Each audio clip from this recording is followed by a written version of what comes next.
Sechas Nazir Daf Lamed, a test, begins with a Mishnah that introduces the topic of the Isser to take a haircut for a Nazir. Mishnah will talk about the different ways that haircut is Asr. The Gemara will launch into how hair grows from the top or from the bottom, what the nafkamina is, and a number of attempted proofs on that topic. Then the Gemara will go back to the Mishnah and talk about the different ways that cutting hair is Asr and how much hair growth you have to have in order to be able to finish your Nazirs. So let's begin. The Mishnah begins by saying that a standard Naziris is 30 days long, and throughout that time he can't take a haircut.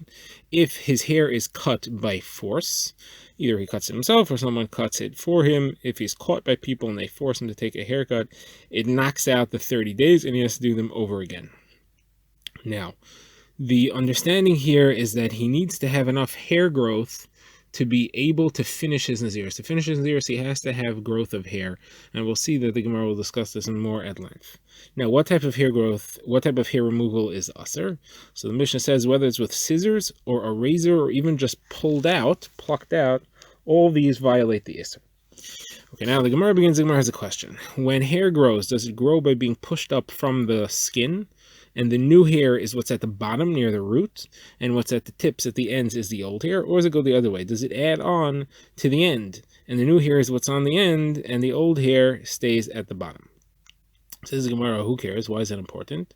The Gemara says it's important to know for a person who had his hair cut off by listim, but it left on enough hair to bend it over, to bend the hair over from the tip to curve the tip and fold it over to the root.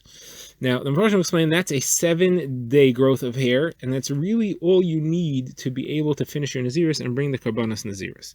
You need a 7-day growth of hair, but that has to be 7-day growth of hair that was present during the Naziris, not something that came new. You need the Naziris growth, the hair that he was Mekadesh. You don't need to have a 30 days growth. The reason you have to have a 30 days growth, the reason you can't take a haircut for 30 days is that's a standard Naziris. If your hair was shaved all the way off, you have to wait. If it was shaved completely zero, you have to wait till you have a 7-day growth of hair to be able to do the Naziris. Now, if you had a 7-day growth that stayed on, is that okay or not? What's an nafkamina? How do you understand that? So if the 7-day growth is the hair that was hair at the time that he made the Naziris, so that's all you need, and he doesn't have to wait. If the 7-day growth is something that grew new after he made the Naziris, that doesn't count. That's no good. And he has to wait until he gets new growth. So it depends. When somebody cuts off his hair and leaves a 7-day growth, did he cut off the new hair or the old hair? Is the new hair what grows at the bottom, and therefore he cut off the hair that was Mekudesh, or is the new hair that grows at the top, and he left on the old hair that was Mekudesh? It's an nafkamina halachah. The Gemara therefore wants to research what is the way that hair grows. Okay, so now the Gemara is going to bring a number of proofs from life as we observe it as to how hair grows. So the Gemara first says, look at a lice. When you find lice, you find it at the root of the hair. You never find lice at the tip of the hair. If the hair is being pushed up from the bottom, then as the hair grows, the lice should move further and further out. So obviously the hair grows on the end, not at the root. Of course, it's not necessarily. The louse is a live thing. Who says it stays in the same place during its entire life cycle? It walks around, and therefore it could be that it walks down to the bottom of the root because that's where it likes to be. Someone says, okay, but look where you find a dead louse. Why would a dead louse, that doesn't walk around, and yet you always find them near the root? If the hair is growing and it's hanging on to the hair and it's being pushed up from the root, it should end up at some point, the dead lice should be at the end. Yet, you always find them near the root. It must be that it adds on to the tip, it doesn't add on at the root. So the Gemara therefore, the Gemara answers, the Gemara says no, it could be because it has no strength, it slips, and it slides down to the bottom of the hair, and that's why you always find it at the bottom, even if the hair is being pushed up from the bottom. So Gemara says, okay, I bring you another proof from the braids that African people, Ethiopians, that they braid their hair very tightly. The Mepharshim say as part of Avodah Zarah, they shave off most of the hair and braid a certain piece in the middle. That hair that they braid is often loose and unbraided near the scalp. Why would that be? It must be because that's the new growth. The new growth is near the scalp.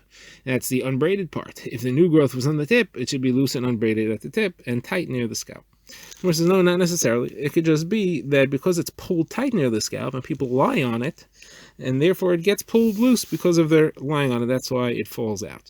But really, it's not because it grows that way. Okay, the Gemara says, I'll bring you another proof from a sheep.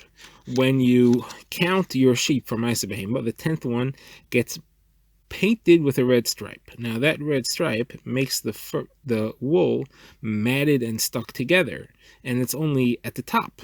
Near the bottom, near the skin, it's white and it's not matted. Obviously, that's new growth, and the new growth, therefore, comes from the bottom, not from the top. And that would be why it's matted over there at the bottom. The Gemara says, okay, great, that's a good proof. We'll accept that.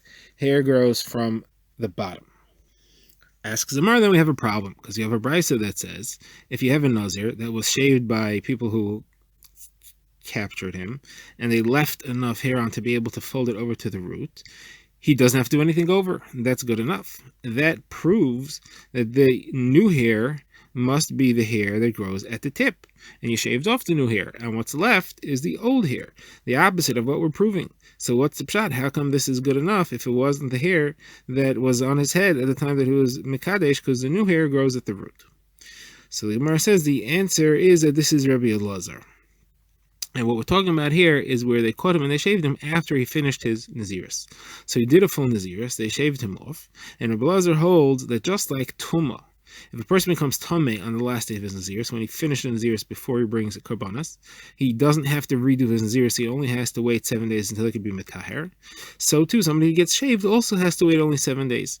And interestingly, the Gemara says you can actually learn the 7 days for hair from the 7 days for Tahara. Just like there you take 7 days, here you take 7 days as well. And the reason is because the Rabbanan know that the amount of time it takes to grow hair long enough to fold over and touch the tip to the root is 7 days of hair growth. Okay, the Gemara now starts a new sugya, refers back to the Mishnah where we had said that one violates the issue of hair growth, whether he shaves his hair with a razor, scissors, or he pulls it out with his fingers. So the Gemara wants to know what are the sources of these halachas. So the Gemara quotes the pasuk. The Torah says, Kol Yemei Neder Nizroi, all the days of his Naziris, Tar lo yavar al roshay, should not pass a razor over his head. Ad melois hayom mashayazer, until he finishes the days. La Hashem, Kadosh Yeh, holy should be, Gadel Pera Sa'ar Roshai, should grow unkempt the hair of his head. So you have two things here. It says that a razor should not pass on his head, and then it says the hair should grow. Kadosh Yeh, Gadel Pera Sa'ar Roshai. So we have a brisa that discusses how do we learn this. So tar, if we would just say tar, everyone agrees that would teach me that the only issue is a razor. Now, we have a machlekes here between Rav Yishai and Rav Yonasan. What do you do with the rest of the pasuk? Rav Yishai says, it teaches me that it's usher to pull the hair out in any other way. Pulling it out, snapping it off, plucking it with the fingers, any of these things are all usher. That's learned out of Kadesh Yeh. Rav Yonasan says, no, those things are all mutter. What is Kadesh Yeh for? Nothing. It's just to teach me that if you raise it with if you shave it with a razor, you violated two isurim.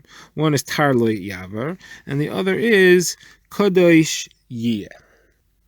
The Gemara now brings another similar brisa. Instead of focusing on Kadosh Yeh as adding something, it's going to focus on lo yavar al roshai, which seems to add another halacha. So the brisa says, tar teaches me that it's only usher to use a razor. How do you know the other methods of hair removal are usher? So the Tanakhama here says, because it says, la yavra al roshai.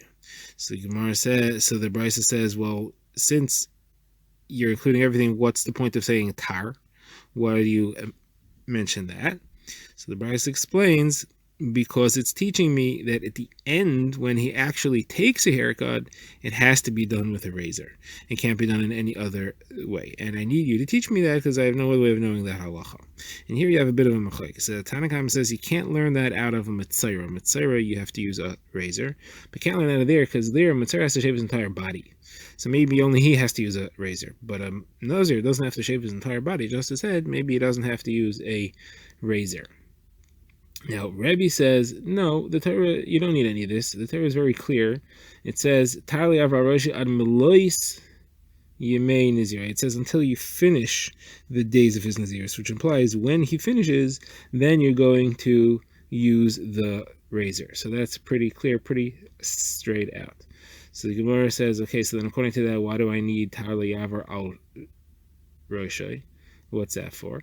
So the Gemara says that's to make him violate two isurim, the isur of tar and the isur of layavar al roshai.